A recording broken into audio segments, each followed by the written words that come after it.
Mute. Okay, what do I do to, where is it? Let me At the see. very top, it says Okay, mute. I got it.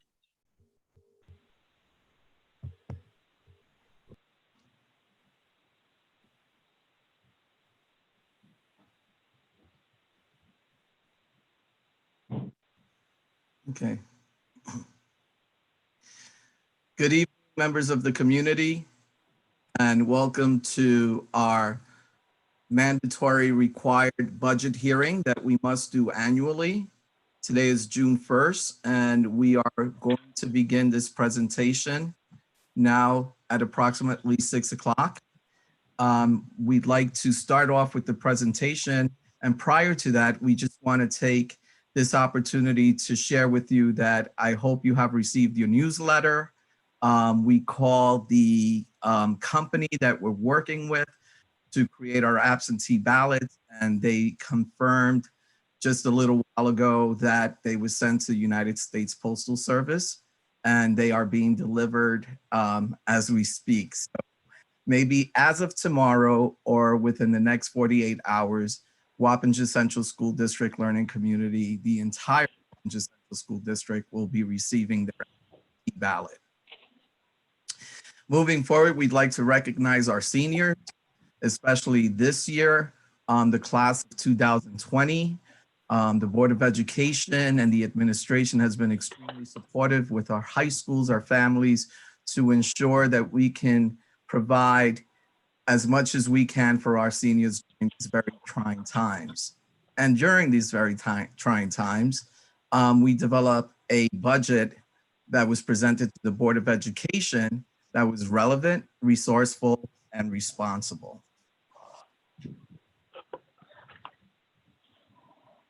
As you can see here, I'd like to take this opportunity once again to mention the Board of Education, starting off with our President of the Board, John Lumia, our Vice President, Keith Odoms, and our Board of Education trustees, Marie Johnson, Peggy Kellen, Michael Lopez, Linda Rappaport, Robert Rubin, Eddie Sloshower, and James Spencer.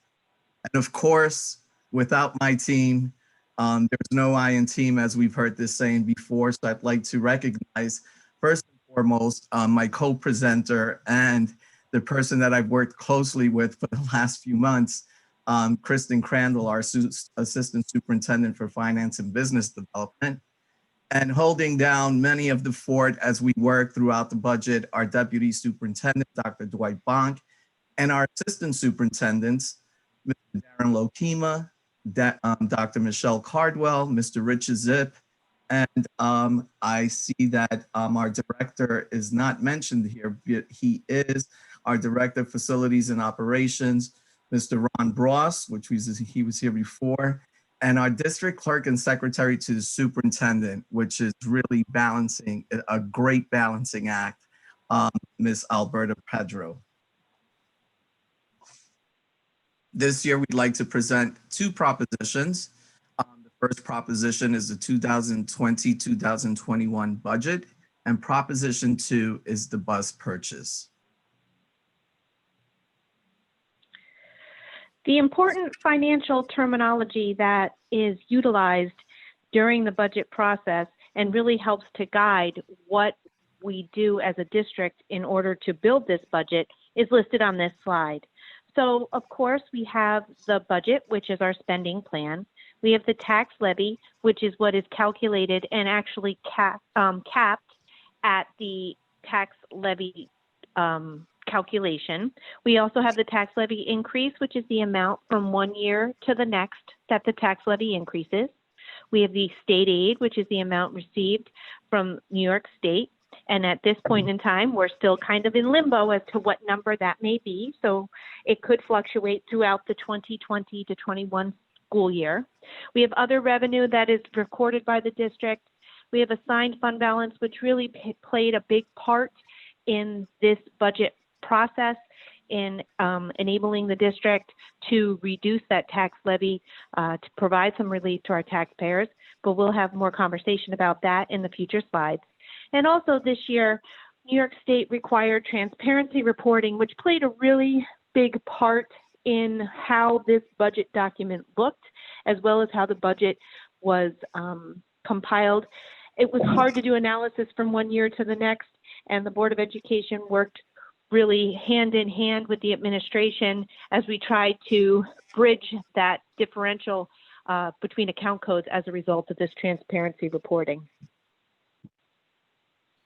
So as you know, when we planned for balancing this budget, our process, we have a process that considers recommendations.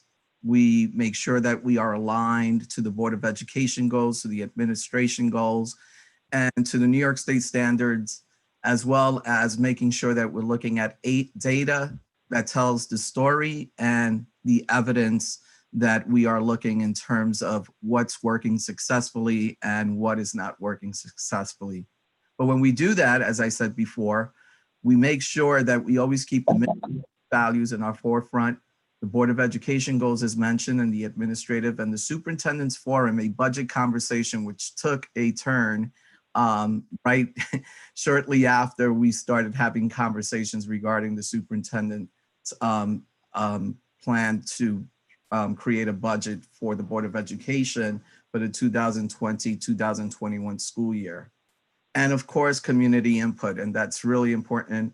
And we continue to utilize our website, and we answer questions, and we take the recommendations prior to the final approval of the Board of Education of the superintendent's recommended budget. With that said, we always keep in mind our student instructional programs and opportunities. Safety and security measures more than ever is of utmost concern, and we make sure that we take it into consideration. Building level administrative teaching and support staff decision-making, which has been a great team effort from the senior staff administration. Always wanting to make sure that our students have opportunities and options with the extracurricular, and student achievement, our graduation rates. This year, these 3 C's have been quite challenging, and that is definitely one of the words. But we start off on the top of the list with the COVID-19, our state aid, as we heard from our assistant superintendent, Ms. Crandall, our tax cap, our unfunded mandates, our stability of economic markets, commitment to sustain opportunities and options more than minimal requirements for students. And that's very important, from the Board of Education to our families, making sure that we continue to provide our students with optimum programs and opportunities. Administrative budget proposals, the Board of Education, our entire community, the use of estimates, no definitive numbers as we speak, and increase of safety and security measures. When we look at the budget timeline for the 2020-2021 budget, you'll see that it has been extended. Normally, our budget vote has already occurred by the second Tuesday in May. I'm sorry, one of those dates. It should have been May 19th, let's put it that way, but it didn't happen.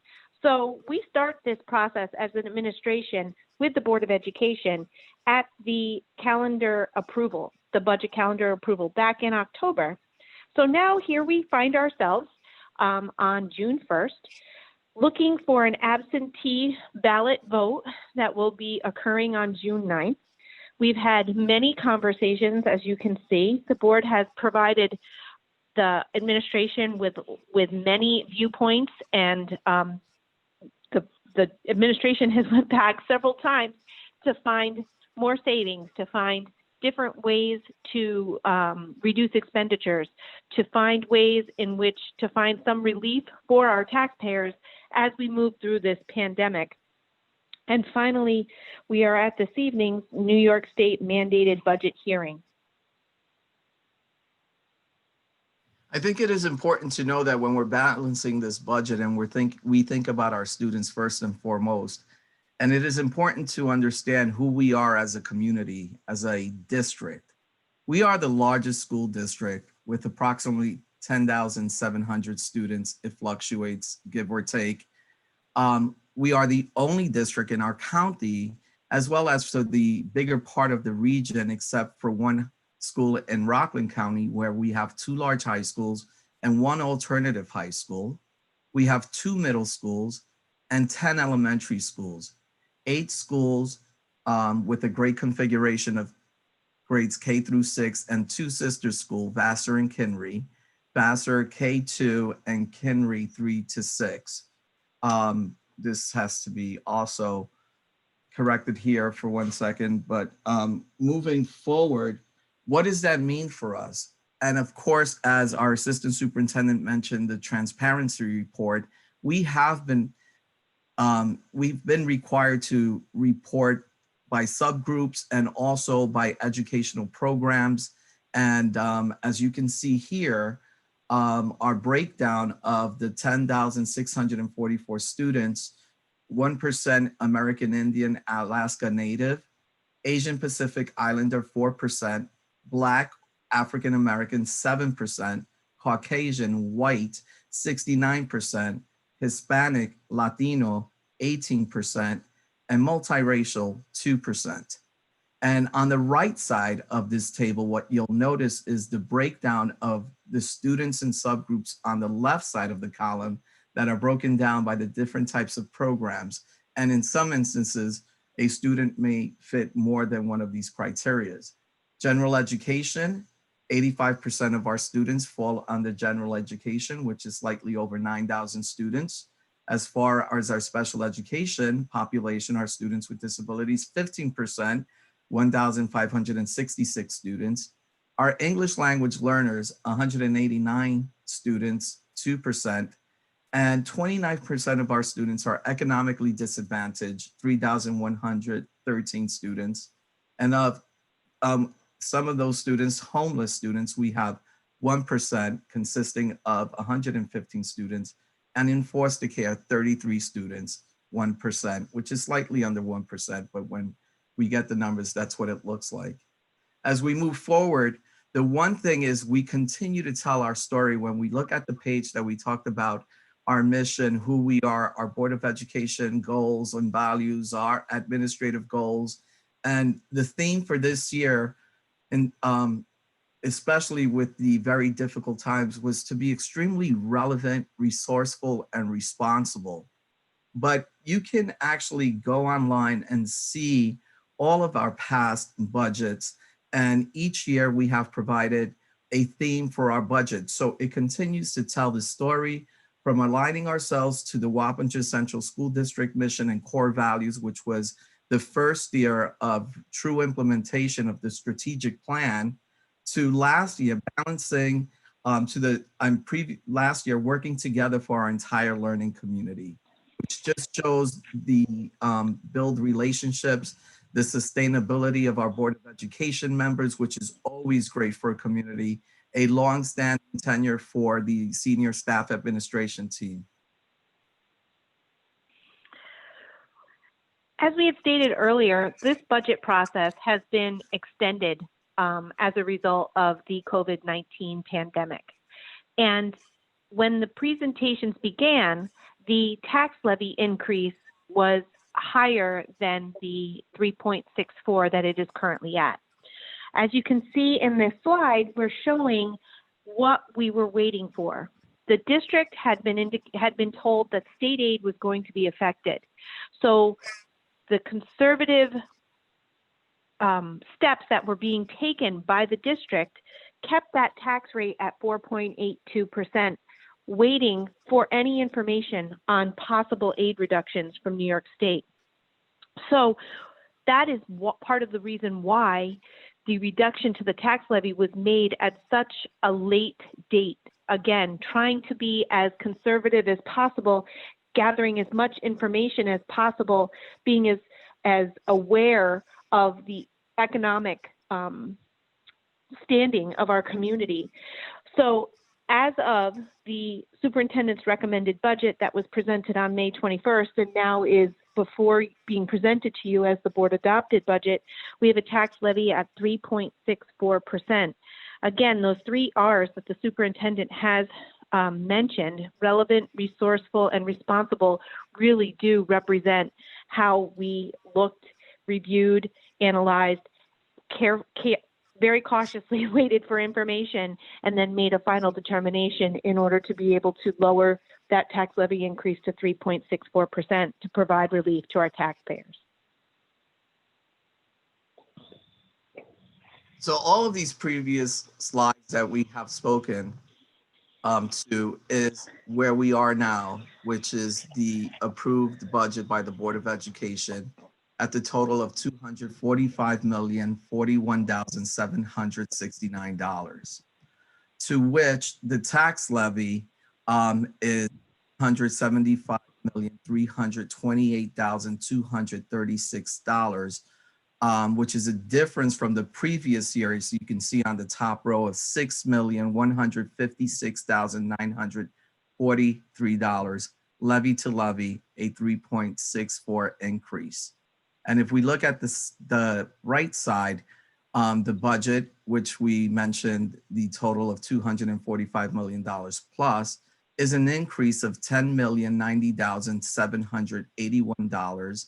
And for budget to budget, we're looking at a 4.29% increase. Also important to note is that this is below the tax cap, and we reduced the tax levy to help our taxpayers during these very difficult times. And this is the presentation for the community that they will see what this budget consists of.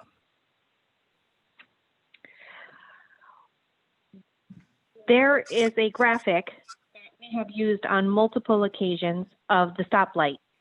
And what we hope to present through the use of the stoplight is that there are expenses that are non-negotiable, that the district does not have any control over. For example, those are federal and state mandated expenses. There's health insurance.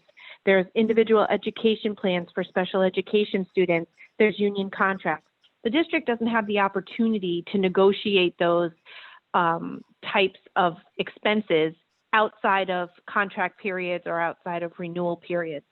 There's also yellow, slightly negotiable, and there's also green from that stoplight that's negotiable. And if you look at this slide, you'll see how much of the budget is actually driven by non-negotiable items. We are in the business of educating students. Those are our customers. So it's not surprising that expenses related to personnel are the highest expenses that we have, highest percentage of expenses, along with the associated benefits. Therefore, it is important to note that Wappinger Central School District has managed to really balance the budget and get a tax levy of 3.64% using about 11% of the total budget lines and not compromising student programs at the same time. So what does this mean for the residential taxpayer, for all of our taxpayers, but for the residential taxpayer? What we're talking about here, once again, most common questions we received from our community was, why can't, if there's a savings, why can't we utilize that money and roll it over to the next budget for the following year?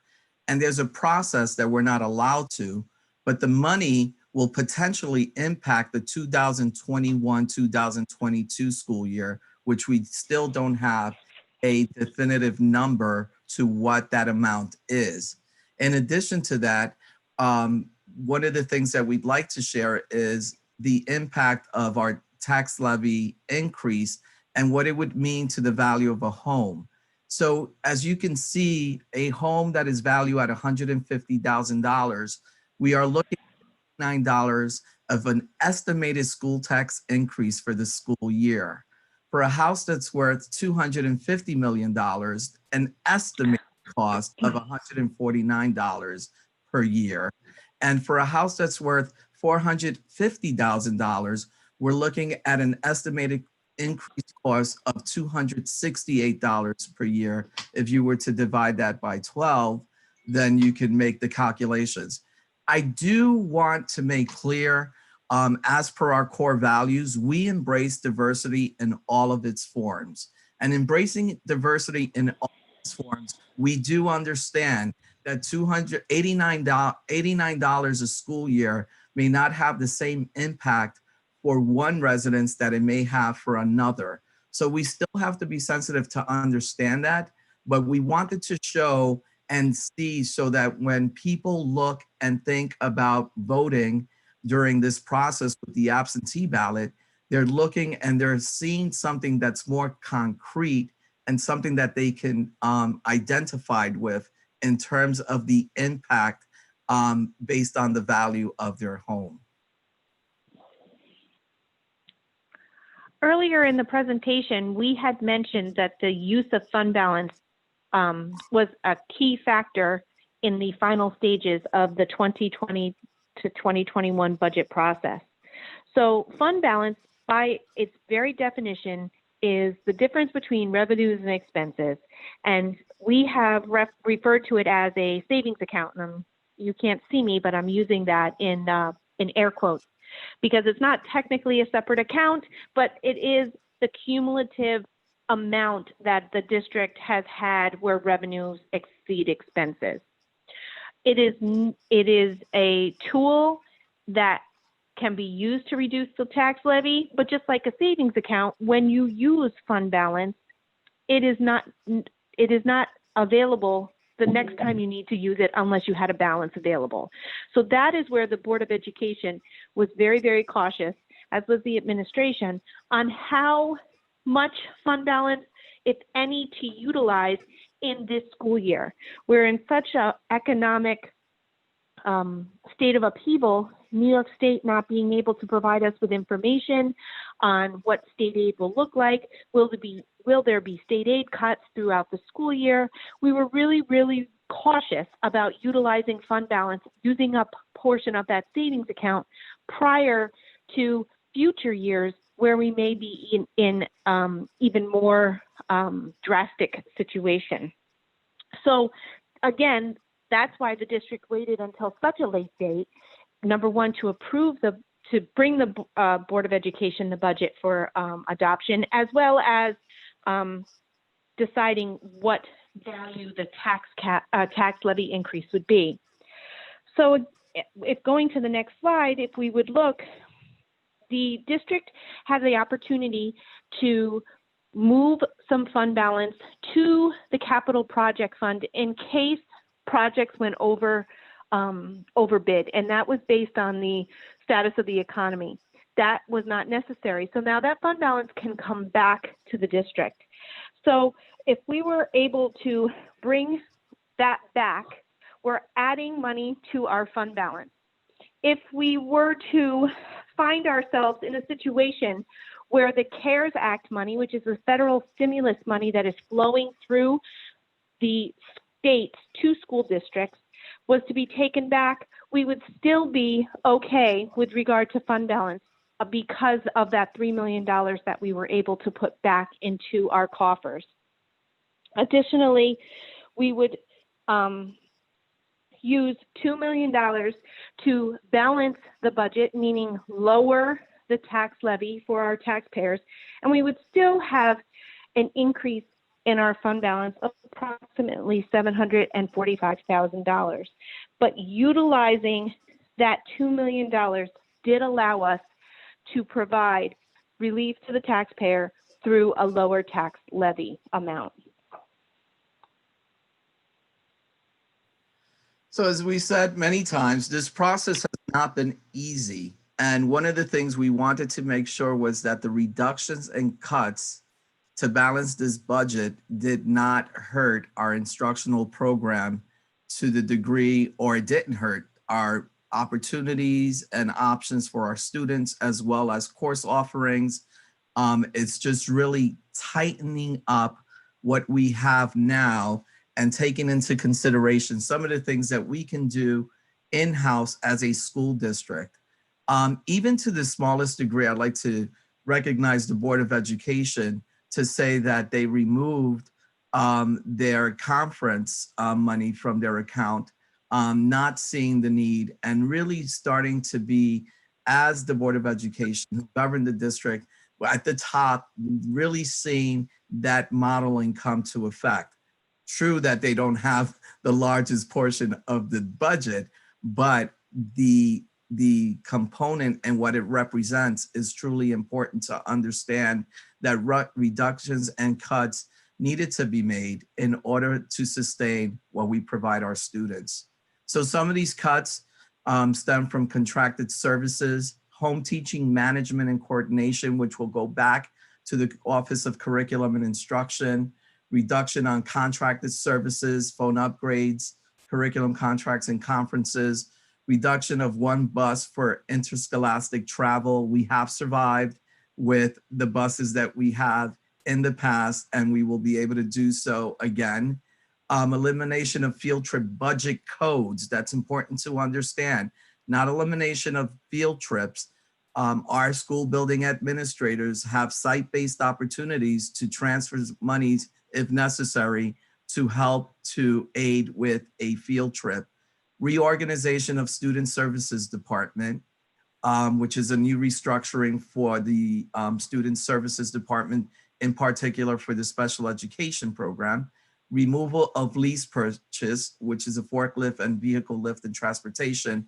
A reduction of 11 Wappingers of our teachers, and these positions are through attrition. This means we have over 20 teachers, I believe at this point, or just at 20 that are retiring, and 11 of those positions will not be filled. So we don't have anyone with this proposed budget losing employment. Reduction of outside professional development.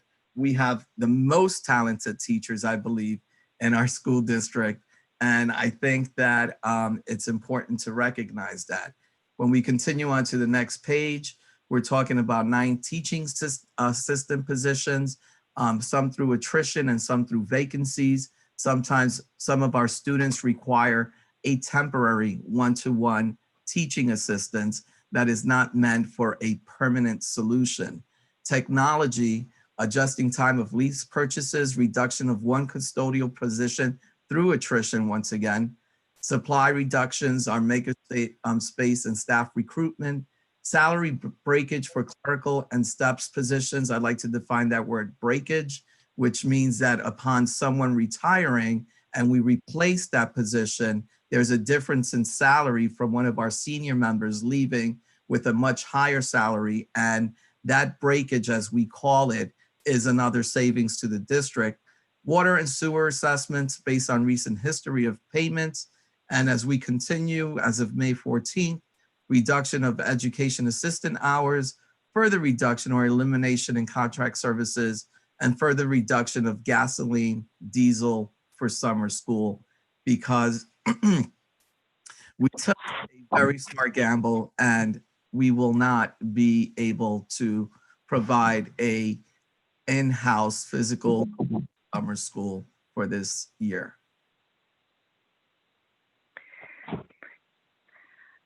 As this administration is very diverse in its educational presentations, here is another way to look at the revenue breakdown of this budget in a pie chart. So as you can see, there is 24.8% of our budget of $245,041,769 is made up of state aid. That number may fluctuate throughout the 2020 to 2021 school year. We have a 2.5% tax levy. We also have 2.0% fund balance. Our tax levy, as you can see, that's the previous year's tax levy because the 2.5 is technically the increase of 69.7%. And a tiny little portion of that pie is 1% other revenues to the district, such as interest and sale of scrap materials, etc.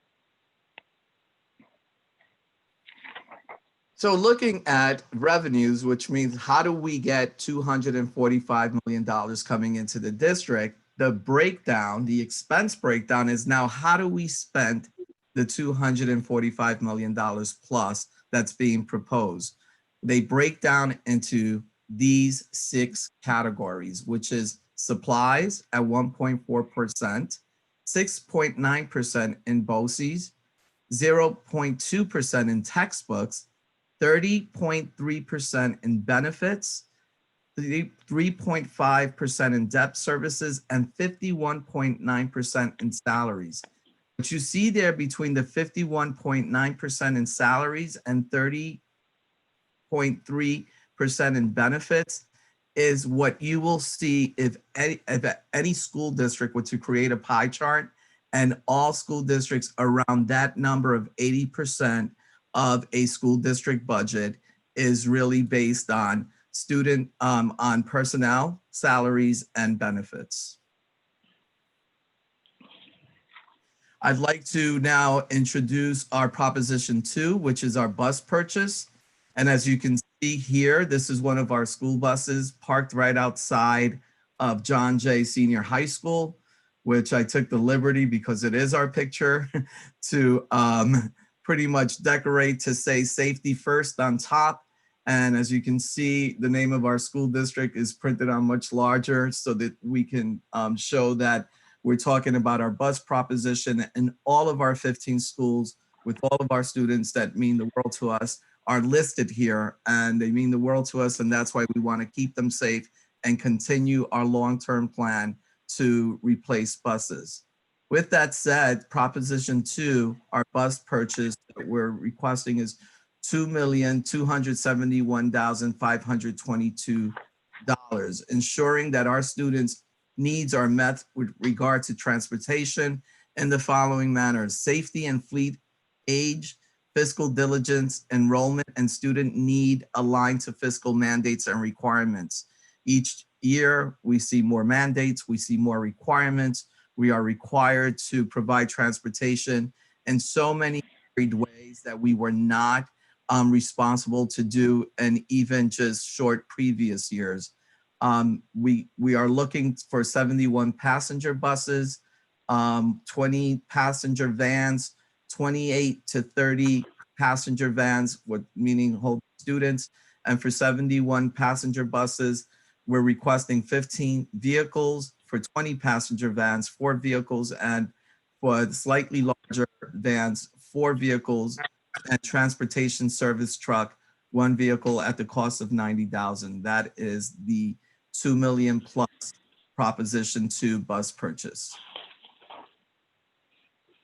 As the district began to form the 2021 proposition, we took the time to conduct an in-house audit of our current transportation department.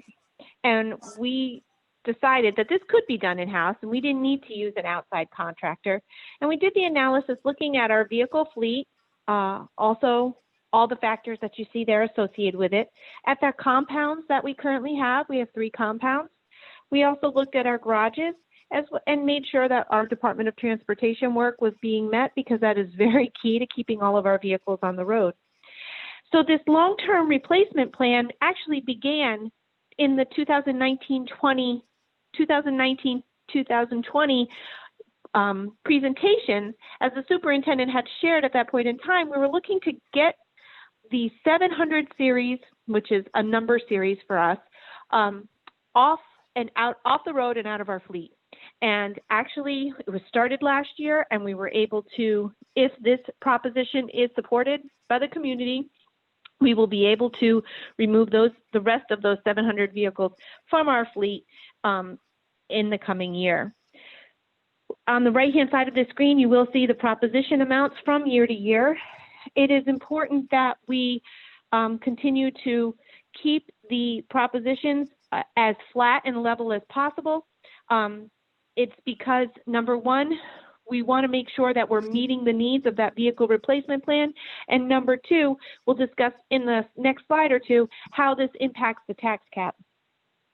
If you were to look at the vehicle disposition by year and type chart in the next slide, you'll see that those 700 series vehicles that I had referenced, this is just an idea of how old those 700 series vehicles are and what their average mileage is for both large buses, which are the purple columns, and the vans, which are the red columns. And our vans travel to the far off reaches of the outlying areas to our district. They travel out of district to schools and programs that are needed by our students. They travel longer distances and usually have a little bit shorter life and higher mileage as a result. When we talk about the bus proposition, we will be removing 24 vehicles from our fleet and adding 24 to the fleet. Now, people may ask, you have declining enrollment. Why are you still utilizing as many vehicles? Our district remains approximately 95 square miles. So if that's the case, we still need to travel to far and different places. And the Board of Education has supported the policy that our students have a ride time of approximately 45 minutes. So again, as we build these routes, we are as efficient as possible, getting as many students on these vehicles as possible. However, we still have to be mindful of that. So as we move to how these vehicles will be disposed of, they are done through auction. There is a revenue that comes to the district as a result of these auctions that occur throughout the year, 2, 3, 4 times, depending on how the vehicles come out of the fleet. And how do we pay for these vehicles, the new vehicles that are coming in? So as we use a 5-year bond anticipation note, we call that a ban, and it's a rolling ban. So again, as I had mentioned earlier, it's very important to keep that proposition at approximately the same amount from year to year, because if you divide that by 5 and reduce the state aid, the amount, the next net annual cost of the proposition remains just about flat at the same dollar amount from year to year, with no big increases or decreases, because this is part of the tax cap calculation, and keeping this as level and as even as possible helps to keep that tax cap calculation in check as well.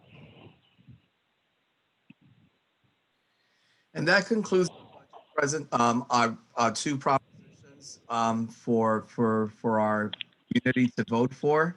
But I think it's important to point out the contingency budget. That would mean that if this budget does not get approved, what would this mean for the Wappinger Central School District and our students in the Wappinger Central School District?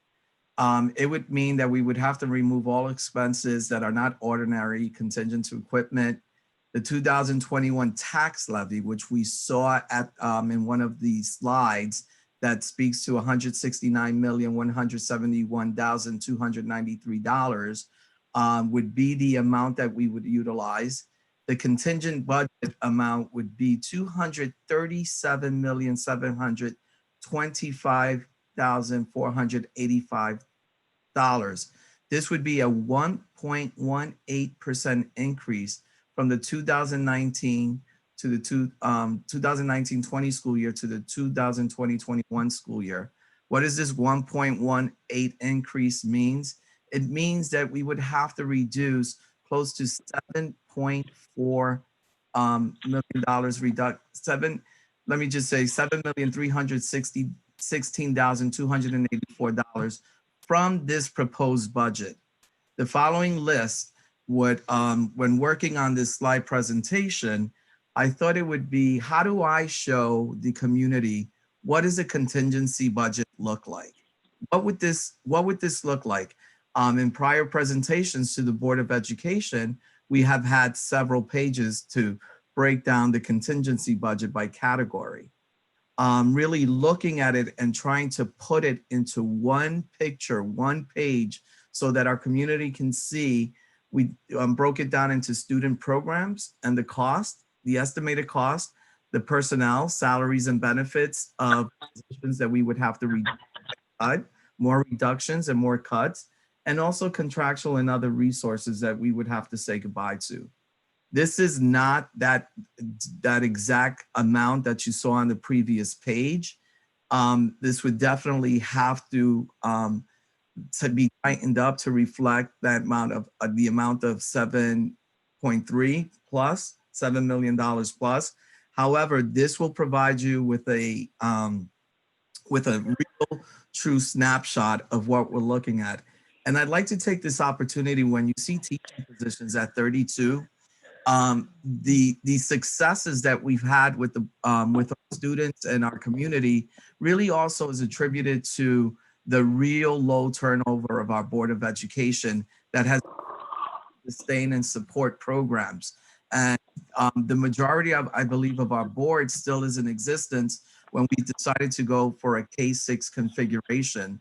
And with that, we were able to reduce class sizes.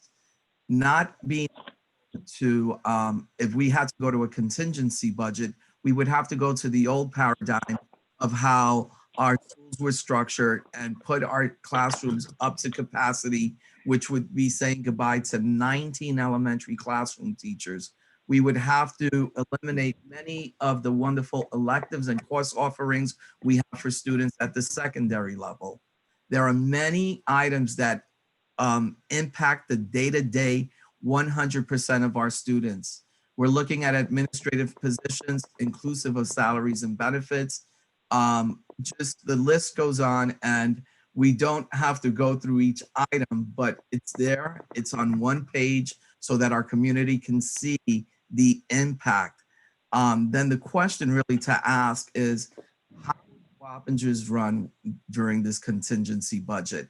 And it's going to run, but the difference is, what would it look like now to what it's been looking like and the successes we've been having in the district for the past 7 years. We've always had, but trying to really point out right now with this present board and its level of sustainability. Moving forward. As we draw close to the end of this presentation, we do want to make sure that we summarize all of this information for you. And in case this was too much as you're watching it, or you only got to watch a snippet of it, please, please, please reach out to our website at wappingerschools.org, where all of the presentations, frequently asked questions, any questions that come through from our budget email, all of those answers are provided there within 2 business days. Comments during Board of Education meetings, all leading up to this absentee budget vote on June 9th. And again, the budget vote will be by absentee ballot. Those ballots should be in the mail to you, on their way to you, and we will provide more information on what that absentee ballot process will look like during our standard Board of Education meeting. But really, we just want to remind everybody to vote on no later than June 9th by 5 p.m. Once again, speaking of that, if there's a check mark for if the propositions pass, it will be enacted July 1st, 2020. And if it doesn't, then we are looking at that contingency budget. No bus purchases will be made during the 2020-21 school year. I'd just like to also comment that the administration and the Board of Education is so lucky to have Alberto Pedro, our district clerk, as well as the secretary to the superintendent. We are going to be extremely visible through our webpage, through our telephones, through email, to make sure that we answer and address any questions related to the absentee ballot. We have not had to ever do this in the past. There will be videos, there will be slide presentations, and of course, what is always best, one-to-one conversations with you. Please do not hesitate to call the office of the superintendent should you have any questions regarding this process and how we can help you to ensure that you are able to vote. We can't tell you how to vote, but we can definitely encourage you and exercise your right as an American to vote on June 9th or prior to June 9th through an absentee ballot or through a drop-off that it will be scheduled and posted on our website. Lastly, it is always important to acknowledge those that really help you to move forward and make great things happen for students. Here's a letter of acknowledgement, just recognizing this is a very difficult period for all of us living through COVID-19, missing our students, missing our families, thinking about all the wonderful and great events that Wappingers is loaded with during the month of May and June. So we wanted to definitely let you know how much we acknowledge you as a community and how we're thankful for everyone. And with that said, this concludes our budget hearing presentation.